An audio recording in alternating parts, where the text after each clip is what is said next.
Hey everyone, and welcome to another deep dive curated just for you. That's right. Today we're going deep into the world of a dictator. That's right, Idi Amin, Yeah, Idi Amin. the Ugandan dictator. And specifically, we're going to be looking at March 26, 1974. A single day. Yeah, a single day through the lens of a YouTube documentary called A Day in the Life of a Dictator, Idi Amin Dada, from the channel Best Documentary. And it's a fascinating day because it encapsulates so much of Amin's rule, brutality, the paranoia, but also the extravagance. Yeah, so can you set the stage for us a little bit? Mm-hmm. What was going on in Uganda at this point? What was life like under Amin's rule? Well, by 1974, Amin had already been in power for 3 years. He'd seized control in a coup. Okay. And Uganda was living under a reign of terror. A reign of terror. Yeah, he was absolutely obsessed with being overthrown. Mm-hmm. And that fear fueled this brutality. And we're talking an estimated 150,000 people killed during his time in power. Wow. And the really unsettling thing is that Amin wasn't just giving orders from some far-off place. He was directly involved in the torture and executions. Oh, wow. Yeah. He was hands-on with that stuff. Yeah, to a disturbing degree. Wow. His residence was actually connected to one of the main detention centers by a secret tunnel. Wow. And there are even accounts of victims being forced to wear white aprons before being shot, supposedly to make the bloodshed more visible. God, that's horrifying. It is. Yeah, it's hard to wrap my head around that. It speaks to a real disconnect from basic human empathy, which you often see in dictators, who maintain their power through violence and fear. Right. And speaking of fear, the documentary talks about how paranoid Amin was. So what was the source of all that? Well, his own daughter recounts stories of Amin spending sleepless nights spying on his own soldiers. Wow. Yeah, convinced that someone was always plotting against him. Always looking over his shoulder. Always, yeah. He lived by this chilling mantra, love people near you, but don't trust them. Wow. And it's interesting to think about how that paranoia might have been shaped by the way he came to power. Through violence. Through betrayal. Betrayal and violence. Yeah, the very foundation of his rule was built on distrust. Yeah, and speaking of betrayal, Yes. we got to talk about General Arube. Yes. This is where things get really crazy, right? This is where things get really tense. Yeah. So on March 26, 1974, Amin is facing a coup attempt. Oh, wow. From someone very close to him. Okay. His own cousin. His cousin. Brigadier General Arube. Wow, he was trying to overthrow his own family. That's right. Wow. And it really highlights how deep the distrust ran within Amin's own regime. Yeah. That he couldn't even trust his own blood. So it sounds like Arube wasn't just some disgruntled relative. No. He had real support. He had managed to rally a faction within the army who were deeply opposed to Amin's brutal tactics. So this was a real threat to Amin. Absolutely. A serious threat to his regime. The stakes couldn't have been higher.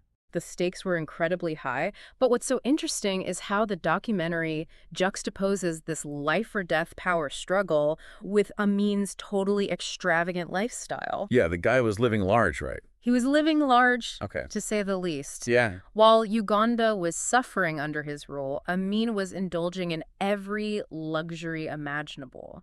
We're talking extravagant cars, numerous mistresses, opulent villas. Yeah. All funded by plundering the state's resources. Right. And it's crazy the documentary mentions that he had something like 40 children. At least 40, yeah. His daughter talks about having 22 siblings. 22 siblings. And the stories about his wives are insane. Oh, yeah. He even publicly divorced 3 of them on the radio. Yeah, because they partied with their bodyguards.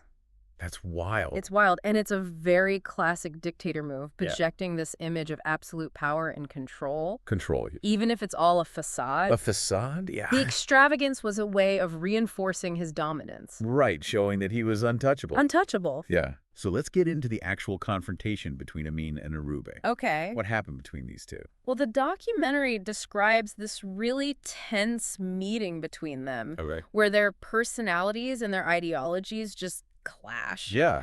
Arube, who is known as an educated and a critical thinker, dared to criticize Amin's reign of terror right to his face. Wow, he had some guts. Yeah, I can't imagine confronting a dictator like that. Yeah, no kidding. But instead of reacting with aggression, Amin took a different approach. Okay, what did he do? He feigned reconciliation.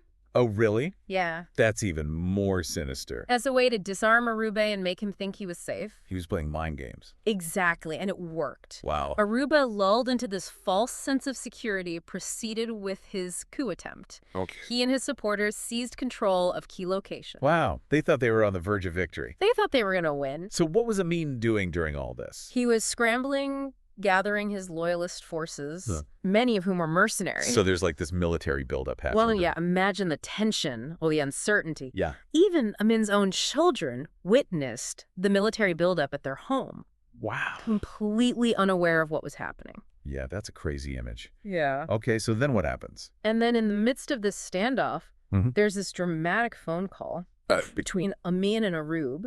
Wow, okay. And the documentary really highlights how Amin uses this call to manipulate Arube. Yeah? Pure emotional manipulation. He even claims to be crying. Wow. Appealing to their shared history. There's family ties? Yeah, their family ties. Wow. It's psychological warfare at its finest. Yeah. And then Arube makes a fatal mistake. He glances out the window and realizes he's completely surrounded Oh, no. by Amin's forces. Wow. Moments later, a gunshot rings out. Oh, no. Did Arube?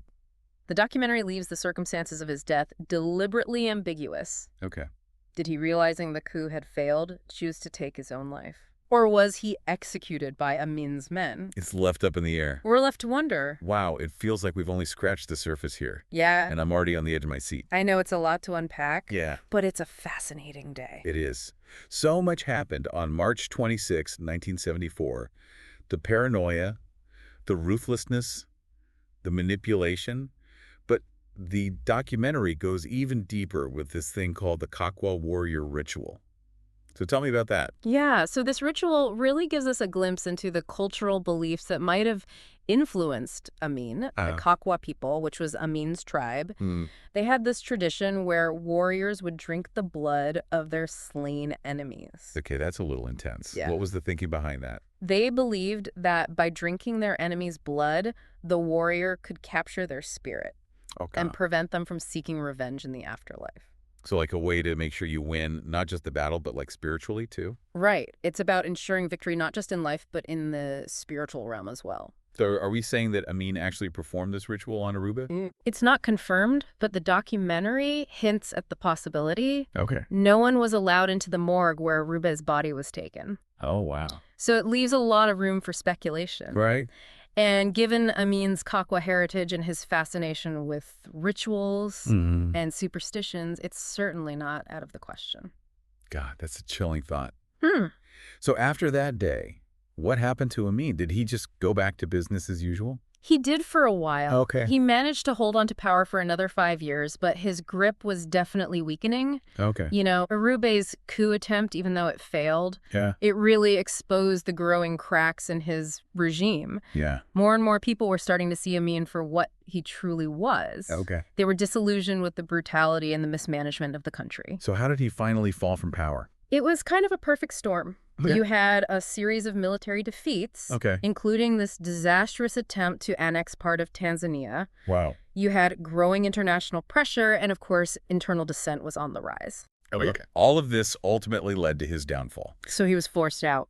In 1979, he was overthrown by a coalition of Ugandan exile groups and the Tanzanian army. Wow.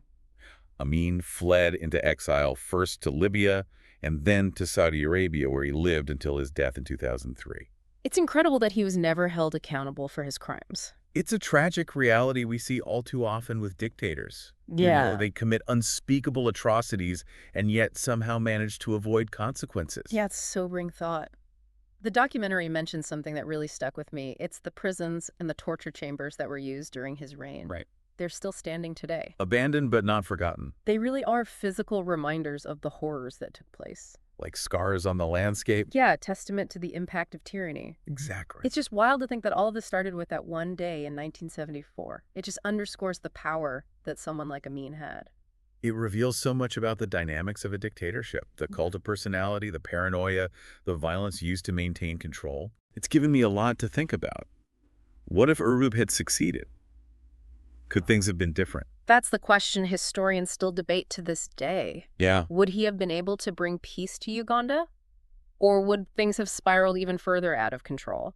It's impossible to know. It is, but it's a fascinating thought experiment. It is. Amin may be gone, but his legacy still casts a shadow. What are some of the lasting impacts of his rule? His rule really devastated Uganda. The economy was crippled, Yeah. infrastructure destroyed, but maybe most significantly, the social fabric of the nation was torn apart. Right. The trauma from that period still affects Ugandan society today. It's heartbreaking that generations have been impacted by his cruelty. But despite all of that, there's still this sense of resilience in the Ugandan people. Without question. They survived Amin, they rebuilt their country, and they're working towards a better future. A true testament to the human spirit. Yeah, this has been an eye-opening deep dive. It has. I'm left with a lot of questions. What are some things you think our listeners should consider after learning all of this? Well, Amin's story isn't just a historical anecdote. It's a cautionary tale about unchecked power, the fragility of democracy, and the importance of safeguarding human rights. Yeah, it's a reminder that this can happen anywhere, Right. at any time. Exactly. And it's up to all of us to be aware, to speak out against injustice, and to try to prevent these horrors from happening again. It's wild to think about all the things Amin did, all the horrible things. But it makes me wonder, how does someone like that come to power in the first place? Yeah, that's the million-dollar question, isn't it? Yeah. There's rarely just one simple answer. Right. It's usually a bunch of factors all coming together at the right time. Like what? Well, think about Uganda before Amin took over. Okay. There is a ton of political instability, deep social divisions. People felt like the government was corrupt and weak. So it's ripe for the taking? Exactly, like a perfect storm. Just waiting for someone like Amin to come in and exploit it. Wow. And once a dictator's in charge, how do they stay there? It's a combination of things. Okay. Fear, propaganda, violence. Yeah. They crush any opposition. Right. Control the narrative, rewrite history to fit their agenda. Wow. They make people so scared to speak out. It's chilling to think about. It is. But the documentary does highlight some of the people and groups who dared to stand up to Amin. Really? Yeah, incredibly brave individuals and organizations who risk everything to challenge his authority. Wow. It's amazing that anyone was able to resist. Their stories are truly inspiring. Yeah. Proof that even in the darkest times, the human spirit can find a way to fight back. It gives me hope, Yeah, but it also makes you realize that dictators need people to go along with them. that's right. If everyone stays silent or just looks the other way. It allows the tyranny to grow. Yeah, I never thought about it like that. It's crucial to remember that Yeah. silence and indifference are powerful weapons for dictators. Wow. This has been an incredibly eye-opening deep dive. It has. I'm feeling a mix of horror at what Amin did, but also inspired by those who stood up to him. It's a natural reaction. Yeah. Amin's story is definitely both a cautionary tale and a source of inspiration. It reminds us that peace and freedom are fragile, but it also shows us the strength and resilience of the human spirit. Absolutely. That even in the face of unimaginable cruelty, there's always hope. So what's the one thing you really want our listeners to take away from this deep dive? That the lessons we learn from someone like Idi Amin aren't just ancient history. Yeah. They're still relevant today. Right. Amin's story teaches us about the dangers of unchecked power, the importance of protecting democracy and fighting for human rights. It's a powerful reminder that we can't take our freedoms for granted. That's right. We need to be vigilant. Yeah. We need to speak out against injustice and defend those values both here at home and around the world.